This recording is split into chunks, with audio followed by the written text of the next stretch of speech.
Well, we're just coming up to 7 p.m. London time, and I'd love to welcome you all. There's people on this webinar from all over the world. We get that every time we do these webinars, and it's always exciting to me when I think of some of you bravely getting up in the middle of the night. It must be, I don't know what time it is in, for example, Malaysia, but it must be early hours of the morning, I think, something like that. So welcome one and all from all over the world.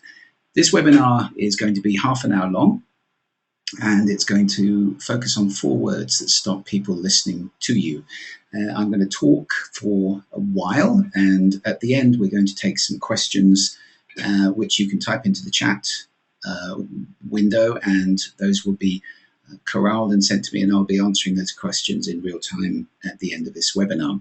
Now, 4 words that stop people listening to you is part of a syllabus, really, and the syllabus that I operate is known as sound communication, and it's got 3 elements to it. There's an element of conscious listening. Some of you may have come across my TED Talks, and you know that's a passion for me, conscious listening, and it's an incredibly important skill in the modern world. The second element of the syllabus, which is the one we're zooming in on tonight or today in your wherever you are, is powerful speaking. And these 4 words are one element of powerful speaking, because part of powerful speaking involves removing the things that lose us power in our speaking in all sorts of situations. And the third part of the syllabus is what I call soundscaping, which is designing the sound around us so that it's productive and helps us in our lives as opposed to working against us. And just as there are 3 elements to the syllabus, really we've identified 3 outcomes of doing this work, of putting this work into practice in your life. The first outcome is simply well-being. And it makes you more healthy and you feel better when you are communicating in these ways clearly and effectively. There's a lot of ill health that comes about through noise in particular. We won't be covering that kind of thing in this. That's other work, which you can check out at your leisure. But well-being definitely is affected by the kind of stress that we feel when we're not communicating effectively. And that we will be covering in this webinar. The second thing is success.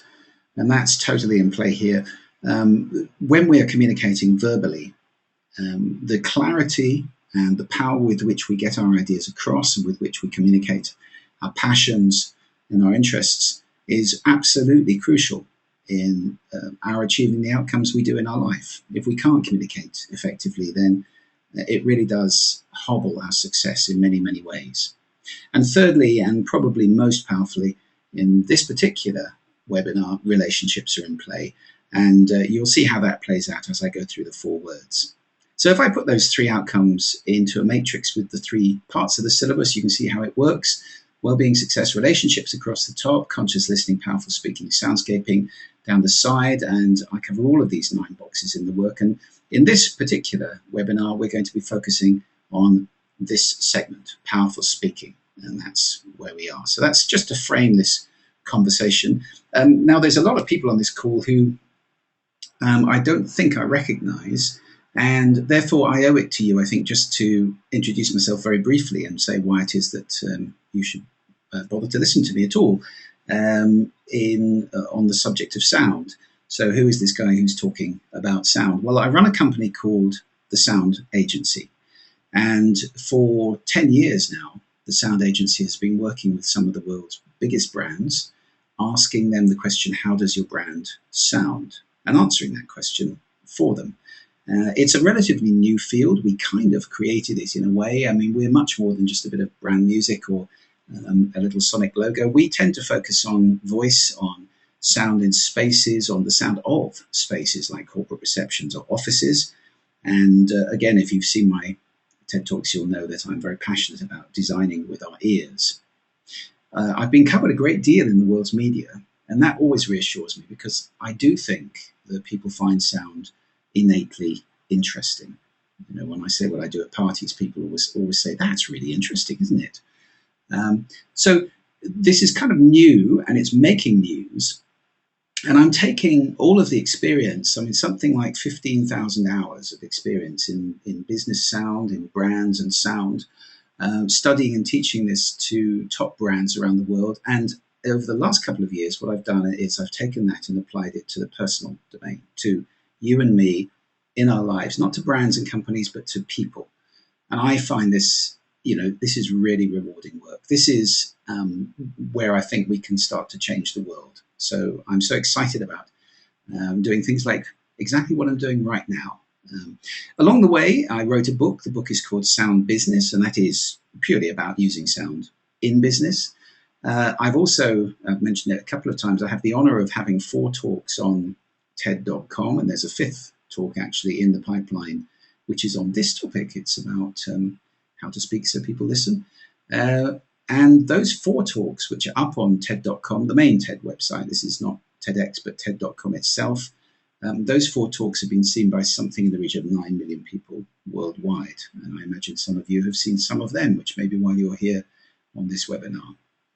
We've also created some lovely products along the way. There's a CD set of sound that gets you into the right frame for either relaxing or energizing or thinking. And 1 hour of each of those, there's a chunk of sound on that beautiful CD set.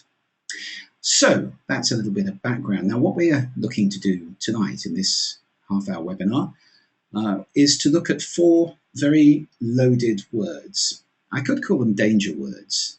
I'm not saying they're bad words in themselves. I am saying that very often the way that they're used in life can be negative. So we're going to look at those negative uses of the loaded words. They're words that kind of slip under the radar a good deal. They slip into our conversation and we don't notice the effect they're having on us. And we'll be looking at their impact in your life. And if you are using them negatively, if you recognize that in yourself, then we'll be looking at some alternatives to them, some formulations you could use which are more powerful, cleaner, and more effective. Some defenses, if other people are using those words on you, against you, with you. And along the way, I'm just going to, if you don't mind, I'm going to take a couple of minutes to talk about something I'm really excited about, which is my new seminar, which is coming out very, very shortly in the UK. So for those of you in Malaysia, that's a long way to come. But nevertheless, I just want to let you know the way the work is developing, because I'm so excited about what we're doing. As I said, this is taking all of this knowledge into the personal domain. So without, and by the way, at the end, as I've said, we'll be doing some Q&A, so I'll be answering questions on what we're going to cover tonight. So without further ado, let me introduce you to the first of the 4 words. And that word is should. Now, it's a small word. It's a word that we tend to use quite a lot. It's a word that usually implies judging, either judging myself or judging others. What this word is not focused on is the here and now. It's not a word of acceptance and gratitude for what I have now, where I am here now today. It's not talking about here, it's talking about over there. It's talking about what's not so, what I wish were so, what could be so, what I think ought to be so, but not what is. So implicit in this word is a lack of acceptance. Either it could well be a lack of acceptance of myself or a lack of acceptance of the situation. And when we don't accept what's around us, that can set up stress. Now, sometimes it's important to push against what's around us. We don't want it, we can change it. But other times there's stuff that we can't change, like the past, for example. And not accepting that can create a great deal of distress. When we tell ourselves that we should be doing something, we're implicitly reinforcing the concept that we're not doing it. So it's implicitly self-critical. When we use it with other people, this word can really pollute a relationship because it sets us up as superior. That the other person feels bad whether they take the advice I'm giving them or not, because I'm setting myself up as their superior and kind of dictating to them, saying I know better. Let me give you some examples of this. So I might say, I shouldn't be upset about that. Well, that's criticizing myself and saying, I'm not as good as I think I ought to be. I'm unhappy with the way I am. Or a formulation that some of you may recognize. I certainly recognize this one from myself in the past. I should really lose some weight. That's implicitly saying I'm not losing that weight. So there's a kind of judgment there that I'm bad, I'm wrong, I'm falling short. And I'm not going to feel good if I talk that way to myself. I should go to the gym. Or I really shouldn't have said that or done that. Well, this is the past we're talking about. And when we apply it to other people, things like, you should do this, or you should really undertake that, that is that kind of setting myself up above them and judging them. It applies just as much in business. I could be sitting there as a salesman saying, oh, I should have closed that sale, or I shouldn't have said that on the phone, or he should have given me that promotion. That's blaming and judgmental. This word, when used in most situations I can think of, tends to create guilt, shame, regret. And if you're using it to other people, you may have found in your life, if you think about it, that it creates reluctance in them. When you say, you should lose some weight, what's the effect of that going to be on your relationship with somebody? That's the first word. And by the way, what we're going to do now is go through them and explore their downside, the dark side. And then I'm going to cycle back and look at how to improve your language and perhaps avoid some of these pitfalls. The second word, just. A very small word. As an adjective, this is a magnificent word. It means fair or earned or appropriate, as in just rewards, or he's a just man, or however you might use it. But as an adverb, when used in conjunction with a verb, well, there's one use which is very neutral, which is the use of closeness, as in, I just missed your call, or I've just got home, meaning very close. However, the other usage of it is very often either demeaning or excusing. Let me give you some examples of what I mean. Demeaning would be, you're just a child. That's making somebody small, isn't it? Or even worse would be something like, she's just a secretary. That really is demeaning. It's also a way of excusing ourselves from not doing things. I'm just one person. Or, the one that we've heard in many films, I'm just following orders, which excuses a great deal of really terrible things that have happened in the world. So that's excusing, demeaning. There's also a minimizing, which can lead us into perhaps behaviors that we don't want to go into, or that we would rather we didn't go into. I'll just have one, or just have one for the road. Just try it. That's making the behavior smaller so it appears less significant, easier to do, and of course opens the door perhaps to other things.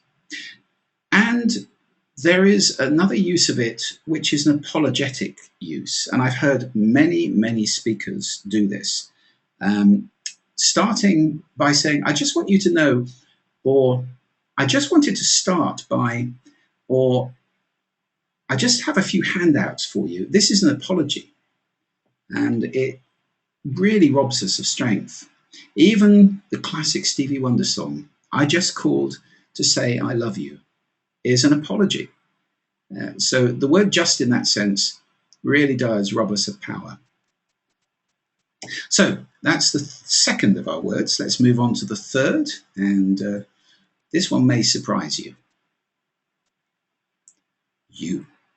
Now, not in all uses, of course, the word you is an absolutely crucial pronoun in the English language, but I'm talking about it in a particular formulation, and that formulation is this: you made me, ... As in, you made me sad, you made me so angry, you really upset me would be another way of saying this. You see what I mean? You make me so happy. What we're doing here is giving somebody else the power to control our emotions. So I'm giving away my responsibility for my emotions. I'm saying it's nothing to do with me. It's you who are making me angry. So I'm just a victim in this. I'm blameless, actually. You're the culprit here. My anger is completely about you. I have a friend who used to talk. There was a disease in cattle in the UK some years ago, I think 10, 15 years ago, called BSE. It was mad cow disease, I think known as. You may have heard of it in the news. Well, he said there was another kind of BSE, which is blame someone else. And it's a disease many people have. Or another way of putting it, I have another friend who talks about people having blame throwers, where they throw the blame around. So this is saying I'm just a victim. My feelings are not my responsibility. Other people cause me to feel these things. And then I can blame them, of course. I can blame them for creating these feelings. I can wallow in these feelings because after all, I'm not responsible for them. Well, the important thing to realize, actually, is that in truth, the only person who makes me angry is me. The only person who makes me angry is me. It's not you. You don't make me anything. And as I say, we'll cycle back in a moment and have a look at some formulations which are perhaps more productive than that you made me, even in what sounds like a lovely thing to say to somebody, which is, you make me so happy. Well, perhaps there's a more productive way even to phrase that. The fourth of our words, always.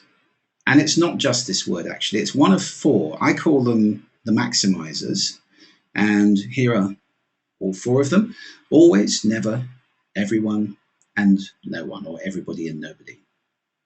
There's a maxim I've heard over the years, which is always and never statements are always false and never true. And that is probably correct, because these are forms of what the Greeks called hyperbole. You may have come across that word. It comes from the Greek roots hyper, which means beyond, and bol, which is the root of the Greek word for to throw. So it's throwing your meaning beyond the truth, hyperbole. As in, you never listen to me. Never, really? She's always late. Or my mother never loved me. Or I always have to clean the kitchen. Or even when we apply it to, say, society, I mean, those are domestic examples. We could be saying something like, nobody cares about justice in this country, or everybody's just out for number one. Or, looking at social phenomena, everybody wants a bigger car, a bigger TV. And again, I can be saying it about myself in rather negative ways with my inner voice. I always mess up. Or I could be saying it to somebody near to me and in a very blaming and judgmental way. You always let me down. That's hurtful. Or it could stop me. That little voice in my head again might say, everybody will think I'm stupid if I do that. Everyone, really? Everyone? So those words, the maximizers, tend to inflame arguments. I mean, I'm sure many of you listening to this webinar can think of examples in your life. It may not be you, it might be somebody you know awfully well who's used those words in an argument, and all that's happened is the argument has got bigger and worse pretty quickly. They tend to be like pouring gasoline on a fire. They really do inflame things. So those are the four words, and in a moment I'm going to cycle back over those four words and look at formulations that might be more powerful, more effective to use, ways of defending yourself against them and ways of speaking in clarity and power, which avoid using those words perhaps. I just want to take a moment now, as I said at the beginning of the webinar, to share with you what I'm really excited about right now, which is that I'm creating this full day seminar called How to Speak So People Listen. So it's taking my TED Talk on that topic. It's taking the chunk of content that I was doing in the whole syllabus one day seminar, and it's making it into a full day, the secrets of powerful speaking. Now, I speak all over the world. I travel the world speaking. It's a joy of my life to do that, although sometimes the travel does get a bit intense. But those of you who follow me on Facebook will see my little check-ins from all over the world all the time. And that's mainly speaking on stages, speaking to people, rooms full of people, from anything from 100 to thousands. I do this a lot. And what I want to do in that day with just the few people, it's a small group, just the few people, is to share exactly how I do that, all the lessons I've learned in depth in person. It's happening in a couple of weeks' time near Heathrow. It's May the 3rd on a Saturday. We do these all on a Saturday because it's nice and easy to do it. It's a good day to do it on. We found everybody enjoys that. And it's just 12 people. I don't want to train more than 12. I like working with a small group so that I can really spend time with each individual and they get the most out of it in that way. So it's me for a day. There's exercises in here which are going to really get it into the skin because I'll be doing one-to-one coaching on, for example, if you were to book on this and I were looking at you speaking, I'd be coaching on you on how to stand, on how to gesticulate, on your voice, on warm-ups, on eye contact, on arcane arts like, for example, peripheral vision and how to inculcate that into your talking. We also produce a lovely workbook, so you get to take that away and you never forget the stuff. And for the first time ever, I'm actually incorporating something in here, which is my commitment to make sure these seminars aren't just you turn up, you do a seminar, that was nice, and then back to life. This is going to have a 30-minute call a month later because we'll be hoping to help you to find ways to put this into your life. And what I'll be doing in the call is exploring those ways and helping you, coaching you, giving you experience of what you've put into practice to make it really optimal and work for you. Plus, you'll get all sorts of connections because the other people who go to these things are terrific. So this is going to be real breakthroughs in self-expression and effectiveness in speaking, your whole experience of speaking in life, your voice, what you say, how you say it, and particularly in public. And that's going to kick through into really transformed relationships and business success. We're not just doing physical talking to other people. We'll be covering also technology such as this. So doing webinars, for example, things like Audioboo, telephone, of course, web conferences and so forth.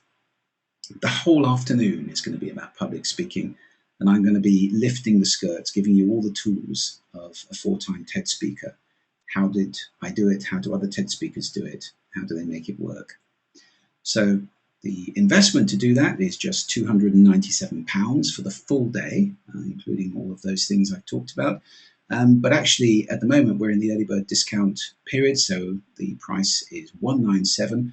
And as I always do on these calls, because I appreciate you guys being here, then if one of you, the people on this call, wants to book it in the next 24 hours, then the price is £157.60. You do that, so that's about half price, isn't it? And you do that by going to this URL, howtospeak.eventbrite.co.uk, and putting in the code 4words from this webinar. And if you do that, then not only do you get the full day and all those other good things, you also get the Mood Sonic CD set, which I will personally hand to you at the seminar with those 3 hours of sound on it for £39 value, and you get that free. So the webinar, the URL, once again, is howtospeak.eventbrite.co.uk. There are a couple of places left. Don't delay because they go fast. And I look forward to seeing any of you there who'd like to come and really go into this in huge depth and become incredibly powerful speakers. Code is 4 words. So let me go back to the top and look at those 4 words again and look at ways in which we can replace them or upgrade our use. Should. Remember how difficult should can be in language. Well, instead of saying, I shouldn't be upset about that, that kind of self-critical use of the word should, how about a formulation like, I feel upset. That's interesting. Now, let me tell you, those 2 words, that's interesting, can serve you incredibly well in life. When you inculcate those, when you incorporate those into your internal dialogue and you start to say that to yourself, oh, I really got angry then. That's interesting. You open a line of inquiry based on curiosity, which will really yield hugely rich dividends for you in the future. Once you start to become interested in your internal processes, then you're automatically becoming more conscious. And you're also giving yourself the ability to learn and to improve and to grow, as opposed to just doing the stuff. Instead of, I should lose weight, how about, how can I lose £2 this week? The how question is a much more productive one. The moment I start thinking, I'm feeling really uncomfortable here, instead of I should lose weight, why not step over that to how can I do that? Or make a commitment. Instead of I should really go to the gym, how about I commit to go to the gym 3 times this week? Now, you'll notice I'm being quite specific here. I mean, many of you probably have come across SMART targets: strategic, measurable, achievable, realistic, and timed targets. Very specific and with a structure underneath them. Now, the best structure I would suggest for this kind of thing is probably a buddy, some kind of accountability where you team up with somebody and you both commit to each other. Maybe give yourself a reward. I'll go to the gym 3 times this week, and each time I'll buy myself a big luxury coffee. Or my buddy and I will pick each other up alternate days, or something like that. So instead of I should, it is much more powerful to move to I will, or I want to is good, or I feel like, or I deserve. Those words are more clear in expression. Instead of I shouldn't have, how about I'm sorry, or what can I learn, or how can I do that better? And instead of you should do that kind of setting myself up as superior, offer your experience as a gift, like giving somebody a beautiful dish in a meal. When I faced that problem, I found that this helped me enormously. That is offering somebody a gift, and they'll receive it as such. Instead of you should do that, it's a very different way of putting it across, sharing your experience. And defenses against should when it's used on you. How about thanks, but I wasn't actually seeking advice about that, if you want to push back a little bit. Or you can more neutrally say, oh, I'll think about that. Or you could ask, why do you think that? Or how about thanks for your opinion? Thanks for your suggestion. Anyway, let's move on. Or if somebody really does it a great deal, then I suggest you tell them you should take Julian Treasure's course on powerful speaking, and push back to them with a should to their should. So obviously, just joking. Well, not joking there, actually, they should.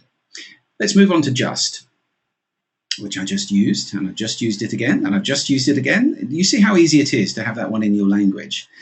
I suggest you simply remove this from your language as an adverb. Really try as hard as you can to be conscious of it. Life is so much clearer and more powerful without this word in there. Instead of she's just a child, how about she's a child? Or she's just a secretary, she's a secretary. Do you see how it changes the meaning entirely? I'm just one person, I'm one person.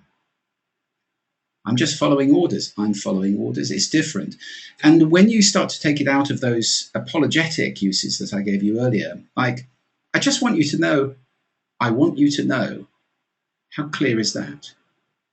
I just called to say, I called to say. So maybe the song should have been, I called to say I love you, without the just. It doesn't scan so well, but it's more clear.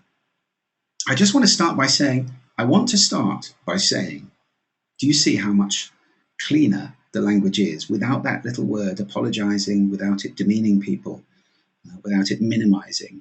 I'll just have one, I'll have one. That's a different sense. Let's move on to the you, as in you made me. Well, if we own our feelings and take responsibility for feeling them, then we would use a different formulation. We would say something like, when you did that, I felt upset. Do you see how different that is from you upset me? Or you could be even more specific and say, I chose to get angry when you did that. I chose to get angry. That's pretty threatening to some people, but actually I do choose my feelings. Or you can simply go into, I didn't like it when you did that.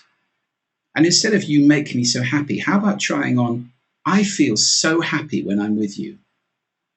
I'm still responsible for that feeling, and it happens when I'm with you. That's lovely. If you want to change how you feel, how people treat you, then you need to change the listening. And that's a whole other part of my curriculum, talking about created listenings, taking responsibility for the listening we create in other people. Our actions do that. And to a degree, this is in play here. Nevertheless, just just changing these things in your language can have a major effect.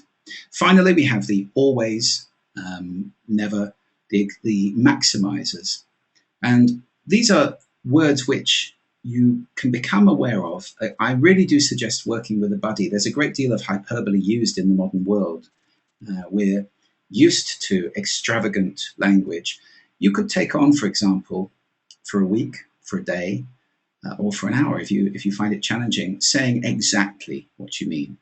No extravagant language. No, really, really, really. Like I often say to Americans, where do you go? What do you say if you actually encounter something that is awesome? Because that word has ceased to have much meaning when you apply it to a TV show or a pair of jeans. Then it doesn't actually give us anything to say when we encounter the really awesome.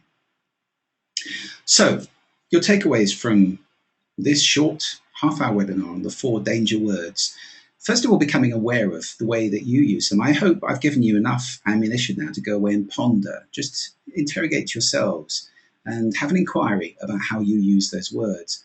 And perhaps practice some more productive alternatives for you.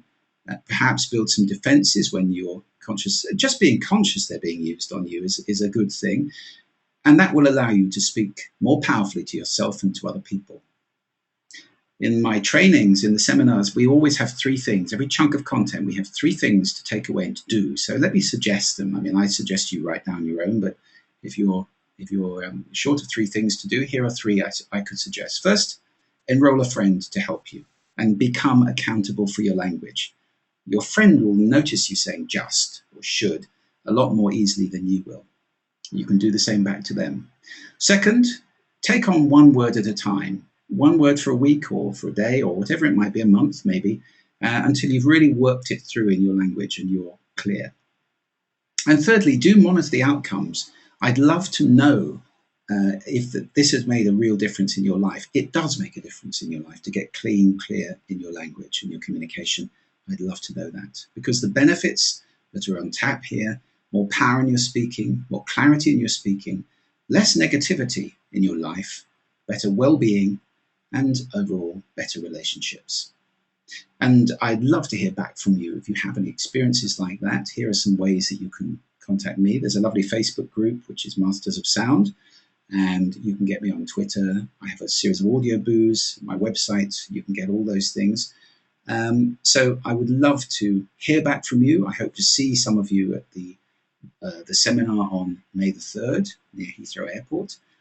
It just remains for me to wish those of you who've got to go happy listening. And I've got some questions which I'd be delighted to answer. So let me see. Esteban has asked, how can we use the word should in a way that counteracts implicit notions to judge? Well, actually, Esteban, the answer is I wouldn't use it. Really, I think it's very difficult to use the word should without the judging element to it.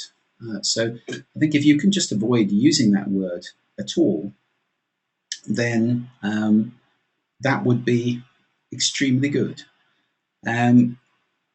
Somebody else has said getting rid of just is now right next to getting rid of try. Yes, indeed. You know what Yoda says about try. Probably the best line in the Star Wars films. There is no try. There is only do and not do. So try is another one of those words that you certainly could take on. And I'm not at all pretending that these 4 words that I have given you tonight are the only 4 words that matter. There are plenty of words which may not serve you. We all have little tics or verbal habits that we fall into.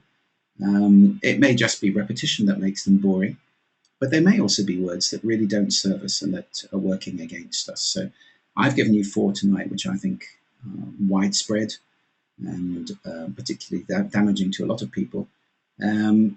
Maybe you've got other ones that are working for you or against you.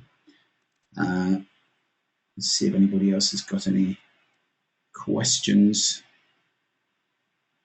I think that's all the questions I've got in at the moment. Helena, am I missing anything? Perhaps you could communicate with me in chat. Otherwise, I'll be calling it a day and signing off. Has anybody else got a question they want me to answer? Okay, I've got a couple. Have you any tips for breaking verbal tics, says Christine.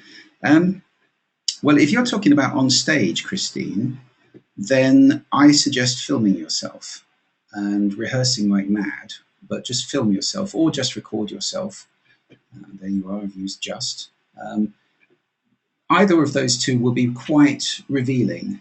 We tend to be unconscious of these tics, and when you listen back to yourself, it's one of the reasons why I think many people don't like to listen to themselves.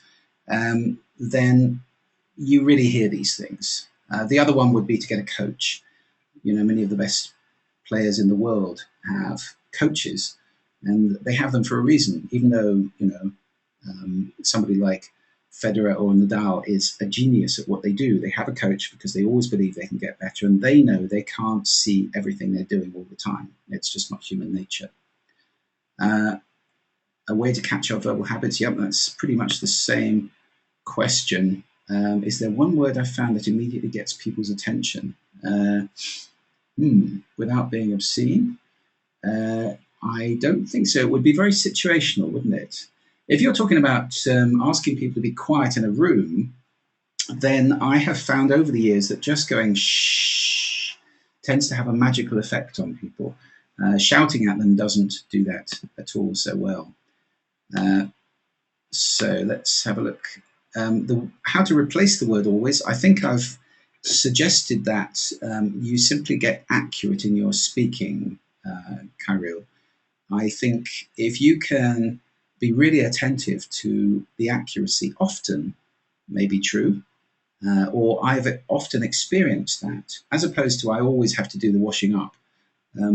It's probably truer to say, I've noticed that recently I've been doing a great deal of washing up. It's just becoming slightly addicted to being absolutely truthful in our speaking.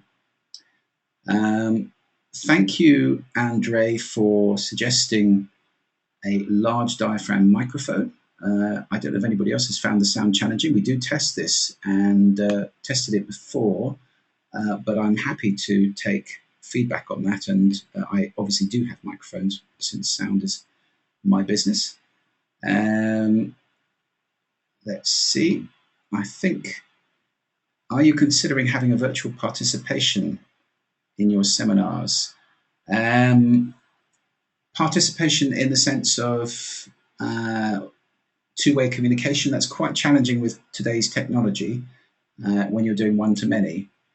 So I would suggest if you want to do that, then probably come along to one of the real seminars. You can, incidentally, you can get a lot of this content. If you go to udemy.com, I've got courses on Udemy.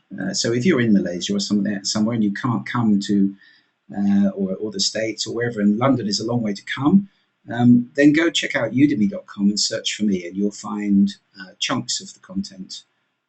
Helena's just posted the URL to that.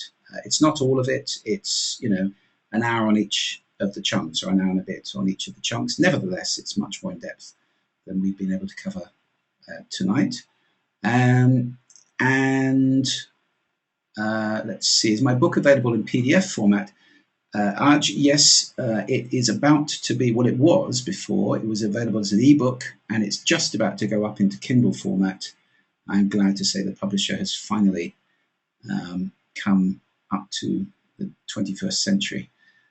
So that's good news. And just if you keep looking, you'll find that very soon. I think that's probably all the questions I've got time to answer tonight. I don't want to keep you all because probably getting late wherever you are. Just want to say thank you so much for being with us, and I hope this has been enormously valuable to you. It's wonderful to share this with all of you, all over the world. Always a joy. And I look forward to seeing some of you on May the 3rd in London. Thanks very much for listening.